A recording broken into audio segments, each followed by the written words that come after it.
আজ বসন্ত পঞ্চমী। বাগদেবীর আরাধনায় মেতে উঠেছে সকলে। হলুদ রঙের শাড়ি পাঞ্জাবিতে বড়রা যেমনি সেজেছে, তাদের দলেও গুটি গুটি পায়ে ভিড় জমিয়েছে ছোটরা। আর ছোটদের সঙ্গে সময় কাটাতে কার না ভালো লাগে বলুন তো এই বিশেষ দিনে। তাই তো আজ আমরা রয়েছি ময়নাগুড়ির মর্নিং স্টার স্কুলে। তবে ময়নাগুড়ির মর্নিং স্টার স্কুল মানেই তো একটু ব্যতিক্রম, একটু ভিন্ন চিন্তাভাবনা। সরস্বতী পুজোর দিনও তাদের সেই ব্যতিক্রমী চিন্তাভাবনাটি কি, চলুন স্কুলের ভেতরে গিয়ে আমরাও দেখে নিই।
মর্নিং স্টার স্কুলে আসার পর মনটা তো প্রথমত তো ভালো হয়, আর দ্বিতীয়ত ভালো হয় কেন জানেন? আমার পাশে বসে থাকা মানুষটার জন্য। যখনই আসবেন এখানে তখনই মুখে দেখবেন সবসময় হাসি, আর সবসময় আপনাকে কিভাবে একেবারে 100% দিয়ে আপনাকে ভালো রাখা যায় সেই চেষ্টাটা সর্বদা করে থাকেন। এবং ওনাকে তো দেখি সবসময় এভাবেই যতদিন ধরে আমরা চিনি ধরা দিয়েছেন। নামটা যদিও আমার দায়িত্বের মধ্যে পড়ে বলেই বলছি, প্রিন্সিপাল পিয়ালি বণিক ঘোষ। আপনাকে স্বাগত উত্তরবঙ্গ সংবাদ অনলাইনে। এভাবে স্বাগত জানাতে ভালো লাগলেও আমার সবথেকে বেশি ভালো লাগে যেটি হাসি মুখটা ধরে রাখার পেছনে প্রচুর কসরত করতে হয় না, জানি বাচ্চাগুলোই একটা বড় পাওনা। কিন্তু সরস্বতী পুজোটা দেখলাম একটু অন্যরকমের এবার, সেটা নিয়ে একটু শুনতে চাইবো। প্রথমত মূর্তিটা নিয়ে জানতে চাই। মূর্তিটার বিষয় রয়েছে যেহেতু ছোটদের, এখন যেহেতু আমাদের কাছে অনেক অপশান রয়েছে, আগে হয়তো এত অপশান ছিল না, এখন যেহেতু রয়েছে, আমরা যে সরস্বতী ঠাকুরের সেই ছোট্ট রূপটাই আমরা দেখতে, যাতে বাচ্চাদের তাদেরকেও বন্ধু মনে হয়, সেই জন্য এই মূর্তিটাকে সিলেক্ট করা হয়েছে এবছর। পছন্দ কে করলো? আপনি? পছন্দ আমি যে পুরো করেছি তা নয়, আমাদের টিচার্সরা যারা রয়েছেন তারাই সিলেক্ট করে আমাকে দেখিয়েছেন। আমি তারপরে বললাম যে ঠিক আছে চলো এবার হোক এটা। আর আরেকটা কথা আপনাদেরকে বলে রাখি, মর্নিং স্টার স্কুলে কিন্তু শুধুমাত্র সরস্বতী পুজো হয় এমনটা নয়। মানে বাচ্চারা এলো, তাদের বাবা মায়েরা এলেন, এখানে অঞ্জলি দিলেন, প্রসাদ খেলেন, তা নয়, তার বাইরেও রয়েছে বিজ্ঞান মেলা, যেটা সব থেকে বড় পাওনা। এবং সেই ছোট্ট ছোট্ট বাচ্চাগুলো তার নিজেদের বেস্টটা দিয়ে বিজ্ঞান মেলাটা যখন সাজায়, পেছন থেকে যখন টিচার্সটা যতটা সহযোগিতা করে, তা নিয়ে আমি ম্যামের থেকে একটু জানতে চাই। হ্যাঁ, এটা যেহেতু আমাদের ডিসেম্বরেই আমাদের অ্যানুয়াল প্রোগ্রামটাও ছিল, তারপরে খুব একটা বেশি আমরা সময়টা পাইনি, যেহেতু নতুন সেশন আমাদের জানুয়ারি থেকে শুরু হয়। তার মাঝেও ওরা যেহেতু প্রত্যেক দিনের প্র্যাকটিসের মধ্যে রয়েছে, সেই জন্য খুব একটা সময় ওদের লাগে না। এবং স্যার ম্যামদেরকে ওরা খুব ভালো, স্যার ম্যামরা ওদের বুঝতে পারে কীভাবে তৈরি করানো যাবে, এবং স্যার ম্যামরা কী চাচ্ছেন সেটাও আমাদের বাচ্চারা বুঝতে পারে। তো খুব অল্প সময়ের মধ্যে ওরা সুন্দর ধরে ফেলেছে, এবং স্যার ম্যামরা চেষ্টা করেছেন ওদের দিয়ে বিভিন্ন মডেলগুলো তৈরি করানো এবং শেখানো কীভাবে প্রেজেন্ট করবে সেগুলো তৈরি করেছে।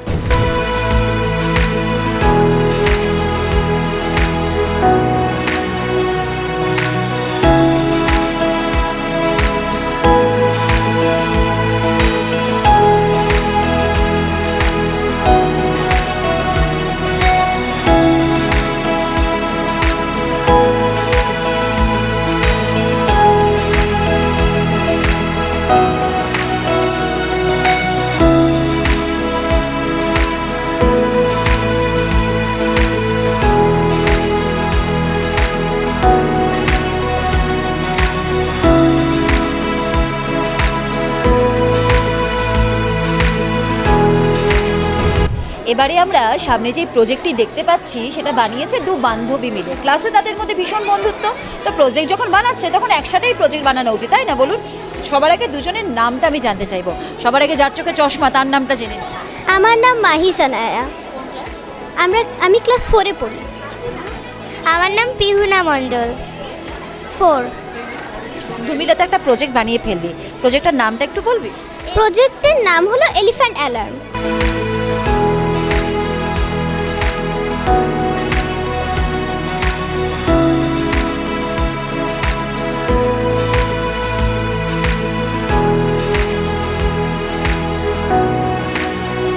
আমরা একটি অটোমেটিক সিস্টেম তৈরি করেছি যা হাতি আসলে অ্যালার্ম বেজে উঠবে এবং এর ফলে মানুষেরা নিরাপদ স্থলে চলে যেতে পারে। Good morning, I am Rayan Bonik, a student of class 3. Now we are showing a project called Artificial Volcano Making.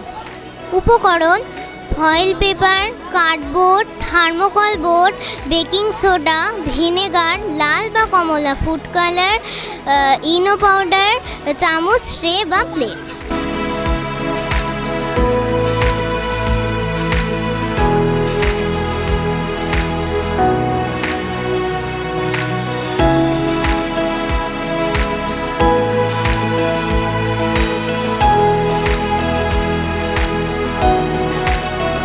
আমার নাম অনিকেত মণ্ডল এবং আমি 4th শ্রেণীর ছাত্র রিয়ান রায়। আমরা এবারে প্রজেক্ট করেছি চুম্বকের আকর্ষণ এবং বিকর্ষণ শক্তি। এই সবার আগে আমরা বুঝে নিচ্ছি চুম্বকের বিকর্ষণ শক্তি।